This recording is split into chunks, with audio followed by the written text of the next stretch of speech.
안녕하세요. 딸아이를 키우고 있는 30대 여성입니다. 어디서부터 시작해야 할지 감도 안 오지만 이렇게 된 게 돈 때문이니 돈 이야기부터 해야겠네요. 정말 돈이 뭐길래 이렇게 가족 간에 싫은 소리를 하게 만드는지 속이 상합니다. 제 딴에는 한다고 했는데 어머님이나 신우에게는 한참 부족하게 느껴졌던 모양이에요. 중매로 만난 남편과는 1년 정도 연애를 하고 결혼했습니다.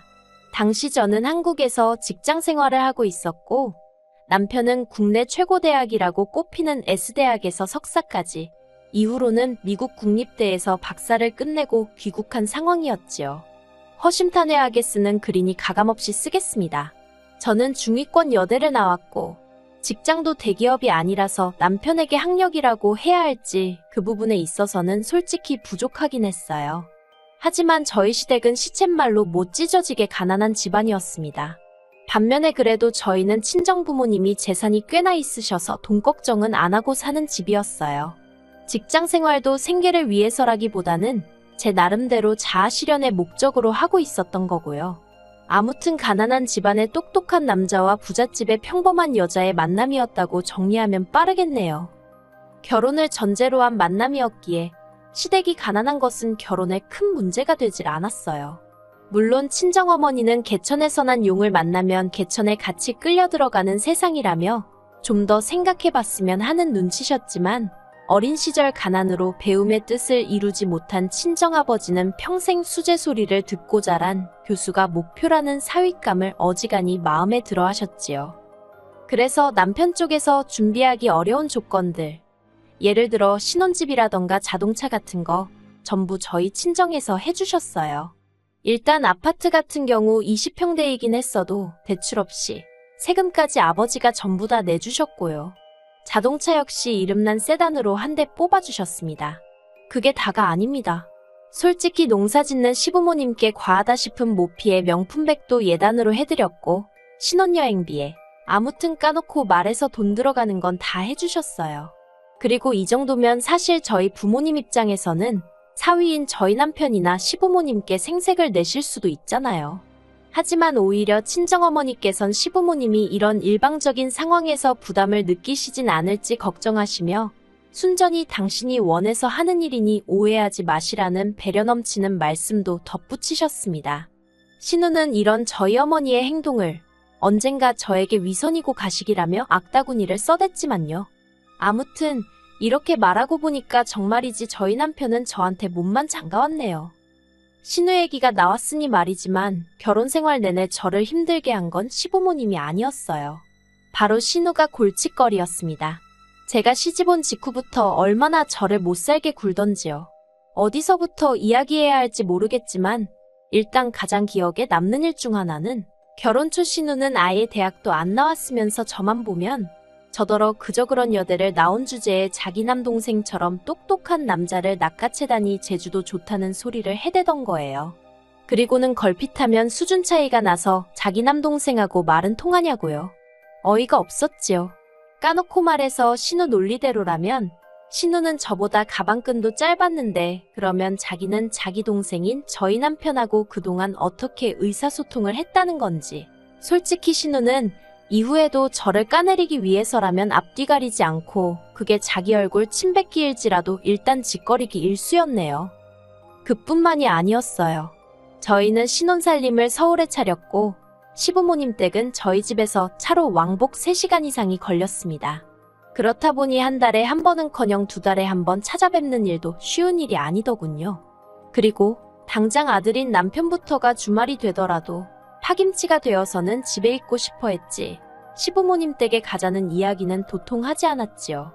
남편 말로는 어머님 아버님 생신, 어버이날 그리고 명절 2번에 신정하고 연말까지 하면 그나마도 벌써 1년에 7번은 찾아뵙는 셈이라며 저더러 너무 신경 쓰지 말라고요. 하지만 신우의 생각은 남편과는 많이 달랐습니다.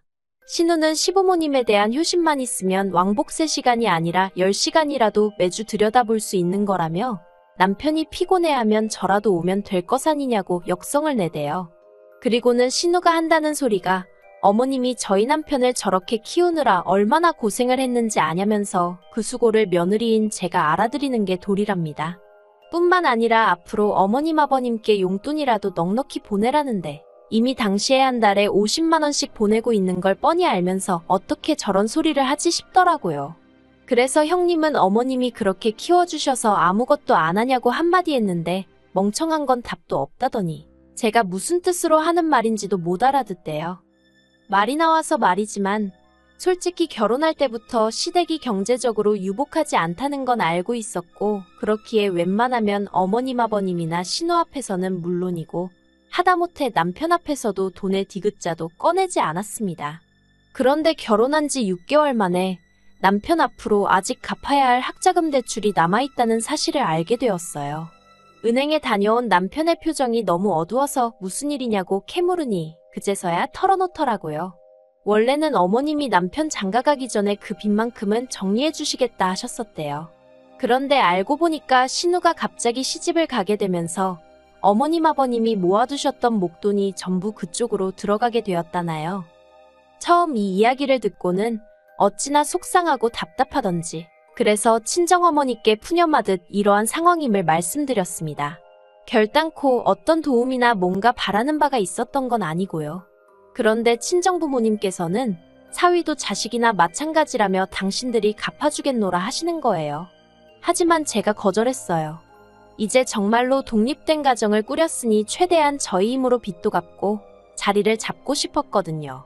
물론 친정부모님이 초반에 큰 도움을 주셨으니 그런 목표를 세울 수 있었던 거지만요. 아무튼 그런 일들이 몇 번이고 반복되다 보니 저도 사람인지라 시부모님이나 신우와 잘 지내고 싶었던 결혼 초의 마음은 온데간데 없어지고 적당히 거리를 두고 살게 되대요. 그리고 그렇게 지내다 보니 마음이 편해져서인지 결혼한 지 3년 만에 첫째를 임신했어요. 그런데 문제는 제가 임신한 타이밍이었습니다. 앞서 말씀드렸다시피 신우는 저희 부부보다 먼저 결혼을 했는데 그 결혼에는 말 못할 사연이 있었거든요. 신우가 심해부와 결혼을 하게 된 건 혼전 임신 때문입니다. 그런데 심해부 쪽에서는 사귄 지 얼마 되지 않았고 조건도 맞지 않는다며 신우더러 애를 지우라고 했다대요. 그런 소리를 듣고 가만히 있을 부모가 몇이나 되겠어요? 저희 어머님 역시 그 길로 심해부 집에 쫓아가서는 남이 딸 인생을 시쳇말로 조져놓을 셈이냐고 아주 깽판을 치고 오셨다고요. 그런데 문제는 어머님이 신우배가 불러오기 전에 식을 올려야 한다고 서두른 탓에 결혼 이야기가 나오고 한 달도 되지 않아 번갯불에 콩 구워 먹듯 식을 올리고 혼인신고까지 했는데 신우가 유산을 한 거지요. 그러니 심해부 쪽에서 원망이 어마어마했답니다. 조금 더 지켜보고 시켜도 됐을걸. 저희 어머님 때문에 일을 그르쳤다고요. 그리고 그 이후로 신우가 임신을 간절히 바래왔다고 들었어요. 유산으로 인해 자기 시댁으로부터 제대로 사람 대접도 못 받고 있던 상황이었으니까요. 그리고 마침내 신우가 임신에 성공했는데 제가 정확히 2주 후에 똑같이 임신 소식을 알린 거지요. 신우가 아주 노발대발 난리도 아니었습니다. 임신한 자기가 그렇게 부러웠냐면서 따라할 게 따로 있지 어떻게 임신을 따라하냐고요. 그런데 웃긴 건 제가 임신 사실을 알게 된 게 신우보다 늦었을 뿐이지 개월수로는 더 빨랐거든요. 즉, 제가 신우보다 빨리 임신을 했던 거지요.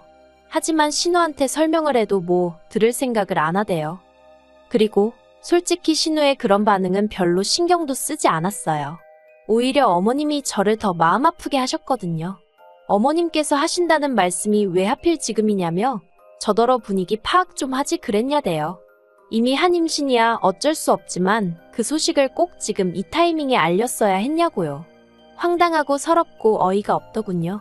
막말로 다른 집 며느리들은 임신했다고 하면 어머님 아버님이 수고했다고 돈도 주고 선물도 사주고 그런다던데 저는 축하한다 소리도 제대로 못 들은 거예요.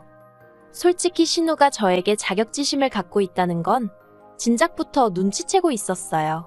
하지만 적어도 어머님이 집안의 어른으로서 어느 정도 중립을 지켜주셨으면 큰소리 날 일은 없을 거라 생각했습니다. 그래서 때때로 말도 안 되는 억지를 쓰는 신우의 편을 들고 계신 어머님을 보더라도 어머님 나름대로 집안의 평화를 지키기 위해 저러시는 거라고 이해하려 했지요. 하지만 제가 무슨 돌을 얼마나 닦은 사람도 아니고 결국 그날 일을 계기로 저도 가슴에 응어리가 맺히더군요. 그래서 그때부터 출산까지 시댁과 거리를 두고 지냈습니다. 원래도 어느 정도 거리는 유지하고 지냈지만 이후로는 임신 내내 명절이고 어머님 아버님 생신이고 한 번도 찾아뵙지 않았어요. 솔직히 마음이 편치만은 않았지만 보나마나 시댁에 가면 좋은 소리 못 들을게 뻔했고 그럼 제가 받게 될 스트레스가 전부 어디로 갔겠어요? 제 뱃속의 아이를 지키기 위해서라도 어쩔 수 없는 선택이었네요. 그리고 그 덕분에 저는 10달 꼬박 채우고 건강한 딸아이를 출산할 수 있었지요. 한편 딸아이를 출산한 이후로 저는 남편과 상의 끝에 다니던 회사를 관뒀습니다. 일단은 남편의 학자금 대출 상환이 끝났기도 했고 솔직히 제가 다니던 회사가 육아휴직부터 시작해서 다른 회사들과 마찬가지로 있어야 하는 제도는 다 있기는 했어요. 그런데 그거 다 쓰고 돌아온다 치면 제 자리가 남아있을 거란 보장은 없었지요. 설령 남아있다고 해도 그 자리에서 얼마나 제가 버틸 수 있을지도 알 수 없는 노릇이었고요. 그래서 그런 회사에 아득바득 일을 갈고 버티고 있을 바엔 차라리 육아에 힘을 쓰는 쪽으로 결론을 내렸습니다. 그리고 이후로 저는 저대로 아이 키우는 재미에 푹 빠져 지냈어요. 다만 출산 이후로는 이래저래 핑곗거리가 더는 없어서 남편과 함께 딸을 데리고 아버님 생신을 비롯해 지난 추석과 설에 시댁에 내려갔다 왔지요. 그리고 가족이 원래 그런 건지 싫든 좋든 어쨌든 어머님과 신우를 다시 만나게 되니까 이런저런 말도 한마디씩 나누게 되고 그러다 보니 사이가 좀 나아지는 듯 했어요. 아니, 적어도 저는 그렇게 착각을 했네요. 그러다 지난 2월이었습니다. 어머님 생신이라서 남편과 함께 딸을 데리고 시댁에 내려가게 되었지요. 하지만 솔직히 가고 싶지 않았어요. 어머님은 시시때때로 저 몰래 말도 안 되는 음식을 아이한테 주셔서 제가 그 부분에 몹시 민감한 상황이었거든요. 그리고 결국 일이 터지고 말았습니다. 도대체 제 딸한테 뭘 주신 건지 애가 설사를 하고 난리가 난 거지요. 그런데 보아하니 저희 딸만 그런 게 아니라 신혼의 딸도 설사를 하더라고요. 참다 못한 저희 남편이 어머님더러 뭘 준 거냐 따지니까 그제서야 하시는 말씀이 꿀을 주셨답니다. 애들이 우니까 간식은 줘야겠는데 마땅히 달달한 게 없어서 급한 대로 꿀을 좀 줬다고요. 그리고 그 소리를 들으니 일전에 병원에서 아이한테 절대로 꿀은 주지 말라고 신신당부를 했던 게 생각이 퍼뜩 나더라고요. 그래서 바로 남편 차로 저희 애랑 신혼의 애를 데리고 병원으로 향했습니다. 다행히 병원에 도착해 검사를 받았고 일단은 입원을 하라는 의사 말에 따라 저희 애도 신혼의 애도 입원 수속을 밟았어요. 그런데 병실이 다인실밖에 남아있질 않더라고요. 그래서 혹시 1인실이나 2인실은 없냐고 물었습니다. 하지만 병원에서 하는 말이 일단은 대기하고 있으면 순서대로 옮겨준다대요. 상황이 어느 정도 정리가 된 후에 이 소식을 친정부모님께도 알렸어요. 그런데 친정부모님께서 얼마나 놀라셨던 건지 그 먼 거리를 한달음에 내려오셨더라고요. 그리고는 하시는 말씀이 서울에 아는 분에게 말해서 소아병원 1인실을 잡아놨다며 거기로 저희 딸을 옮기라시대요. 의사도 하는 말이 급한 처치는 끝났으니 애가 잠들었을 때 서울로 올라가는 것도 괜찮답니다. 그래서 저는 신우에게 일단 우리는 먼저 서울로 올라간다 했어요. 입원도 거기서 다시 시킬 거라고요. 그런데 그때였어요. 신우가 저더러 정말 경우가 없어도 이렇게 없냐면서 소리를 빽 지르는 거예요. 그리고는 한다는 소리가 아까 지나가면서 저랑 저희 친정어머니가 하는 얘기 다 들었다며 지금 서울에 있는 소아병원 1인실로 혼자 내빼는 거 아니냐며 저한테 따지고 들대요. 제가 무슨 말을 그렇게 하냐고? 신우야, 어차피 이 근처에 살지만 우리는 원래 서울에 사니까 서울이 더 편해서 그렇다고 조근조근 설명을 했습니다. 그런데 신우는 그게 중요한 게 아니라 자기 애는 이렇게 사람들로 바글바글한 곳에 두고 저희 애만 1인실로 옮기는 게 괘씸하단 거예요. 그리고 그때 저는 정말 솔직히 말해서 시조카가 아프니 신우 눈에 뵈는 게 없나 보다 생각했어요. 저도 엄마니 신우의 그 마음을 아예 이해 못할 것도 아니었고요. 그래서 친정어머니께 혹시 그 병실에 1인실 하나 더 없는지 물어봐달라 했는데 친정어머니께서 당신도 어렵게 부탁한 거라며 그건 좀 어렵겠다고 말씀하시더라고요. 그래서 신우한테는 고지곳대로 전하지는 못하고 그냥 없단다고 전했습니다. 그러자 신우가 한다는 말이 정말 가관도 아니었어요. 그러면 자기가 저보다 윗사람이니까 애들도 자기 애가 더 윗사람인 거라며 자기 애가 먼저 그 1인실을 써야겠다나요? 어처구니가 없어서 신우더러 그게 무슨 말도 안 되는 소리냐 했습니다. 그리고는 아픈 애들 두고 지금 형님이랑 말씨름하고 싶지 않다고 시조카 간호나 하시라고 쏘아붙였네요. 그리고는 저희 딸을 추스려 차로 데려가는데 어느새 뒤쫓아 나온 신우와 어머님께서 저와 친정어머니더러 돈 몇 푼 가지고 사람 무시하는 것도 분수가 있다며 적당히 하라는 거 아니겠어요? 아픈 애가 둘이면 병실도 2개를 잡아오던가 그게 아니면 먼저 윗사람한테 물어보는 게 경우라면서 돈만 있지 매너가 없답니다. 솔직히 저한테만 막말을 퍼부었다면 저 얼마든지 참았을 거예요. 그런데 애먼 저희 친정어머니한테까지. 그리고 솔직히 저희 친정이 돈 많은데 어머님이건 신우건 뭐 10원짜리 하나 보태준 것도 아니잖아요. 그래서 제가 신우더러 그쪽 모녀는 돈도 없고 매너도 없으니 참 안 됐다고 받아쳐버렸어요. 그러자 이번엔 신우가 저더러 저것 보라며 이제서야 본색을 드러낸다고 악을 쓰길래 네 딸이 아니라 네가 입원을 해야겠다고 가서 약이나 처먹으라고 해버렸네요. 그리고 그때였습니다. 저희 남편이 저와 저희 친정어머니더러 그만 상대하고 차에 타라더니 어머님한테 가서 화를 내더라고요. 가뜩이나 장인장모님 뵐 때마다 염치가 없고 죄송스러운데 이렇게까지 자기 얼굴에 똥칠을 해야겠냐면서요. 그리고는 신우한테도 한다는 말이 누나 못난 건 누나 탓이지 내 와이프 탓이 아니라며 이러니 매형이 누나라면 진저리를 치는 거라고 스스로 좀 돌아보라고 아주 냉정하게 말 한마디 내뱉더라니까요.